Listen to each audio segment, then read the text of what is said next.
Assalamualaikum warahmatullahi wabarakatuh, sahabat mata netizen.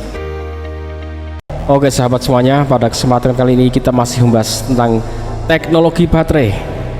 Apalagi kita kalau menghadapi mobil electric vehicle atau mobil listrik, maka baterai ini menjadi komponen utama yang sangat menentukan keberlangsungan dari mobil EV itu sendiri.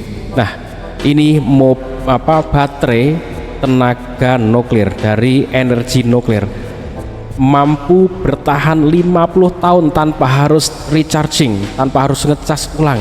Ini menjadi penemuan yang luar biasa. Oke, kita akan simak kira-kira negara mana saja yang sudah menemukan ini, mengembangkan, bahkan mengajukan paten, kemudian perkembangannya sudah sampai mana, kemudian kendalanya apa saja untuk memproduksi baterai ini. Oke, kita simak informasinya satu persatu, teman-teman. Kawan-kawan, Betafol New Energy Technology yang berbasis di Tiongkok telah berhasil mengembangkan baterai energi nuklir atau baterai radioisotop yang mengintegrasikan teknologi peluruan isotop nuklir nikel 63 dan modul semikonduktor berlian. Ini diklaim pertama kalinya di Tiongkok.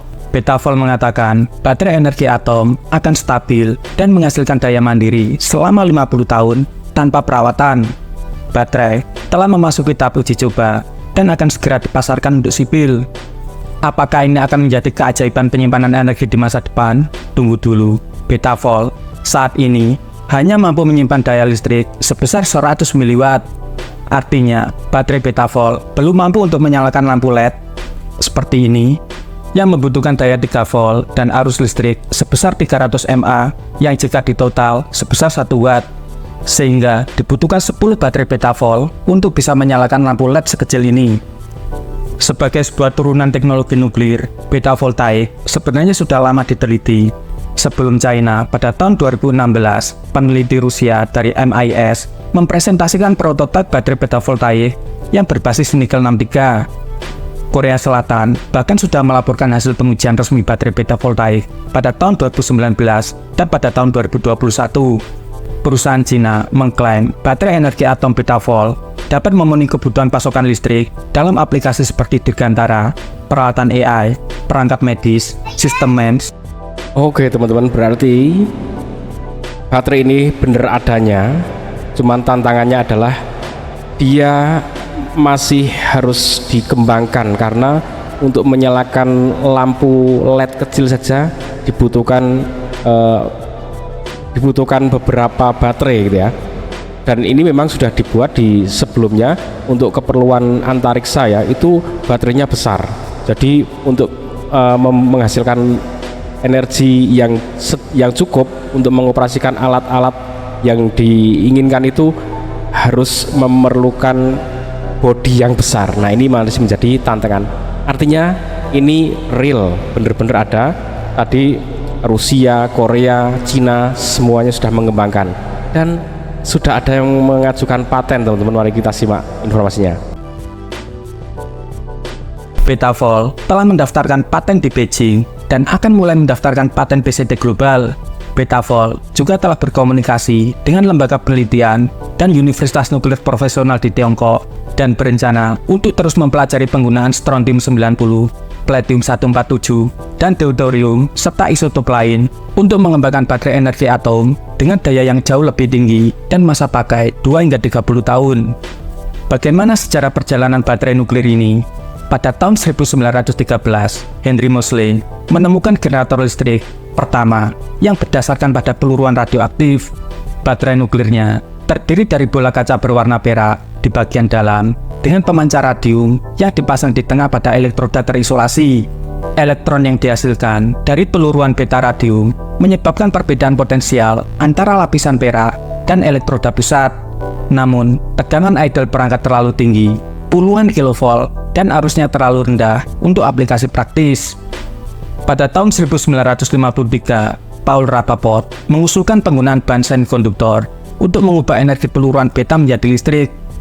Baterai yang ditenagai oleh peluruan beta kemudian dikenal sebagai betavoltaik. Keuntungan utama sel betavoltaik dibandingkan dengan sel galvanik adalah umur panjangnya. Isotop radioaktif yang digunakan dalam baterai nuklir memiliki waktu paruh berkisar antara puluhan hingga ratusan tahun, sehingga keluaran dayanya hampir konstan untuk waktu yang sangat lama. Oke teman-teman, jadi baterai nuklir ini sebuah penemuan yang sudah lama ditemukan dan dikembangkan, tapi memang kendalanya masih ada saja, sehingga sampai saat ini belum bisa dikembangkan untuk secara komersil digunakan oleh sipil secara umum. Dan saya sudah sampaikan di sebelumnya bahwa tentang nuklir ini memang tidak sembarangan ya untuk pengelolaannya. Jadi sebuah negara itu untuk mengelola nuklir ini tidak asal ada bendanya kemudian dikelola diolah semaunya, karena ini ada hukum tingkat dunia yang mengaturnya. Karena kalau ada yang menggunakan ini secara diam-diam, tahu-tahu punya cadangan energi yang besar, ini sangat menakutkan dari dunia dari negara lain, karena begitu dimodif sedikit saja bisa menjadi alat senjata pemusnah massal yang luar biasa. Contohnya dulu yang terjadi di bom Hiroshima dan Nagasaki, itu hanya menggunakan nuklir yang sedikit saja sudah bisa meluluh lantakkan sebuah negara. Maka ini tentunya akan sangat ketat dalam pengelolaannya maupun memproduksinya. Tapi kita berharap semoga ini benar-benar bisa direalisasikan, sehingga kita akan merasakan luar biasa menggunakan perangkat elektronik tanpa harus memikirkan ngecas ulang. Tapi yang sangat penting kalau untuk alat-alat medis, apalagi digunakan untuk manusia, wah itu misalkan alat yang menyatu dengan pacu jantung ya, maka alat itu bisa bekerja bahkan seumur hidup penggunanya ya. Misalkan ini ada earphone bisa digunakan di manusia tanpa harus ngecas, terus menggunakan sampai usia orang itu habis. Karena kalau 50 tahun ini bisa dikatakan sampai seumur hidup para penggunanya. Ini akan sangat luar biasa penggunaan di dunia medis maupun yang lain. Oke sahabat semuanya, semoga informasi tadi bermanfaat, menambah wawasan kita semua di bidang otomotif khususnya. Jangan lupa ikuti terus Mata Netizen, like, share, and subscribe. Assalamualaikum warahmatullahi wabarakatuh.